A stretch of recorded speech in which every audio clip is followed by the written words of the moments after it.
The fight back begins, says Liz Truss, as she launches Popular Conservatism, or PopCon, a new and democratic movement delivering popular and conservative policies. The former Prime Minister is putting pressure on Rishi Sunak to get tough on elements such as immigration and driving economic growth. So, is it time that we trust in Truss? Well, joining me now is PopCon's leader, Mark Littlewood. I'm also joined in the studio by GBNews' political editor, Christopher Hope. So, you're still with me. Let's start with you, Mark.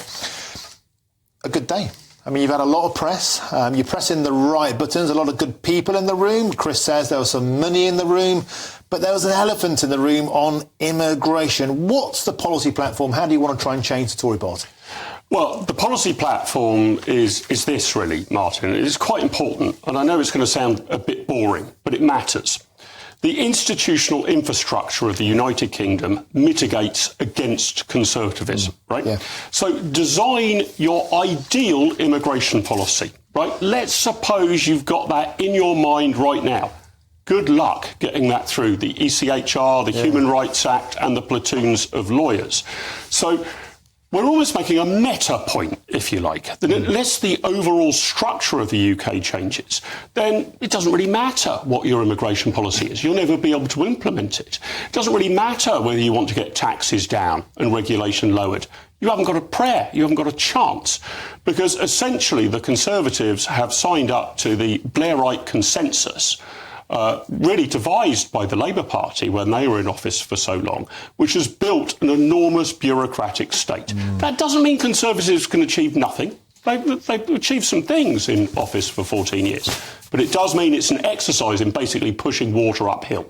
And unless Conservatives are going to do something which is not in their instincts, change the way Britain is structured as a government machine, then I think we'll continue to see poor results, even if the Conservatives were to win the next election. So the big question is, that sounds great. A lot of people watching this will be going, yeah, that's the sort of party I'd like to vote for. However, realistically, the Tories are looking down the barrel of a pretty grim result. Is this about the rebuild after that? Well, the first thing is obviously what the Conservative Party puts in its manifesto, right? And I think that is an open question. It's not written.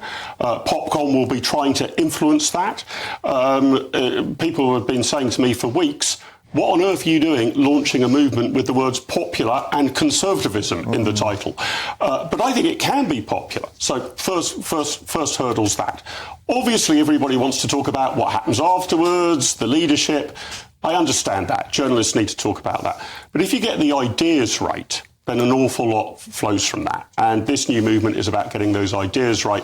But there's some uncomfortable truths for Tories here. After 14 years in government, taxes at the highest since the late 1940s, public spending through the roof, even though public services are pretty poor, debt and deficits absolutely through the roof, and regulation everywhere. It feels like we got Corbyn when they voted for Boris. Chris? The tone of the event, I was really impressed by the audience. It was much bigger. It wasn't the dance group everyone thought.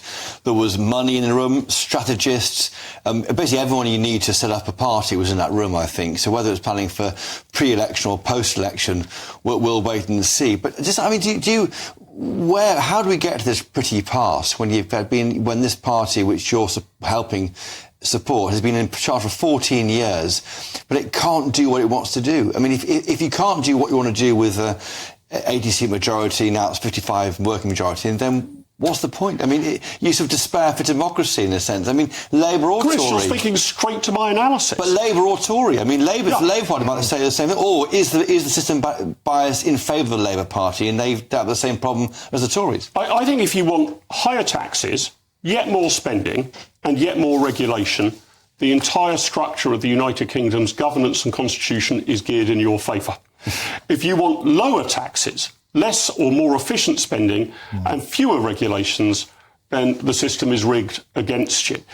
So we're really making a constitutional point about this. Now, actually, on their policy platforms, the Labour Party and the Conservative Party are not a gigantic distance apart, actually. I think you could say that Labour leans somewhat more to higher taxes and higher spending. But there's not some enormous sea between them. So what's built up is this sort of social democratic consensus, which I think is now baked into the governmental system. And Chris, I rather agree with you. I mean, who is going to decide what tax cuts we might get in the budget? Is it Jeremy Hunt, the Chancellor of the Exchequer, or is it the little-known Richard Hughes who runs the OBR? Yeah. If you want Richard Hughes to be Chancellor of the Exchequer because you think he's better, fine, but vote for him. And you can't. Yeah. And you can't. OK, so somebody else who was in the room earlier and raised a few eyebrows, a lot of interest, was Nigel Farage. Let's hear what he had to say earlier on. I didn't spend 25 years in UKIP without being interested in ideas.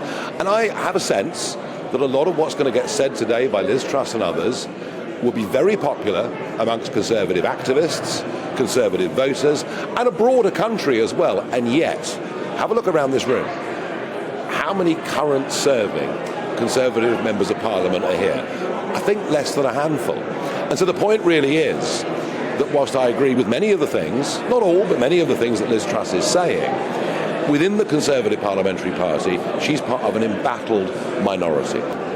No, I'm not joining this group. I'm interested in the ideas, and I think after the Conservatives get thrashed at the next election, which, by the way, they thoroughly deserve, then I think maybe, finally, we'll get a reuniting of the right in British politics. Is that the elephant in the room? Nigel was there, but kind of pouring water on the coals of any chance of a Tory victory. But I know you don't want to talk about what comes next, but the country does. A lot of Tory voters continue to tell us here at GB News they're almost giving up on what the Conservatives have become. And that acknowledgement defeat is imminent. And so what's the hope for the future? Well, look, I am a betting man. Usually people answer a question by saying I'm not a betting man, but I am a betting man. And it is true, the chances on the betting markets of the Conservatives prevailing at the next election are thin. But Nigel Farage, who I agree with on a vast range of issues, has, I think, got to answer this question. He says, well, there's not a plethora of Conservative MPs in the room. Well, yeah, but there weren't any Reform UK MPs in the room because there are none. There are none. So there's a strategic view here. Do you think the Conservative Party is the best vehicle to promote this? Even though it's at a low ebb at the moment, nobody would disagree with that. Or do you think suddenly the Reform Party can come from nowhere and win an election? And over the last 100 years of British history, despite all of these views that small parties can suddenly march to the sunlit uplands, it's not happened yet. And I'm not expecting it to happen anytime soon. Nigel Farage there was billed as GB News presenter because he was there as a journalist, but of course he's also honorary president of Reform, and I think that is fascinating. But you look around there, do you think this PopCon exists because the right have lost any kind of say over how the government is run? Removal of Suella Braverman, there's no one who MPs can look to and think, well, that's my person anymore, is there? And of course, they would say Esther McVeigh has dropped in Minister without portfolio in the Cabinet Office, maybe Lee Rowley in planning, but that's about it. But there's a sense there's nothing there for the right anymore at the top of the party, hence PopCon. Well, it's interesting you say that, Chris, and, I'm sorry to be a broken record here.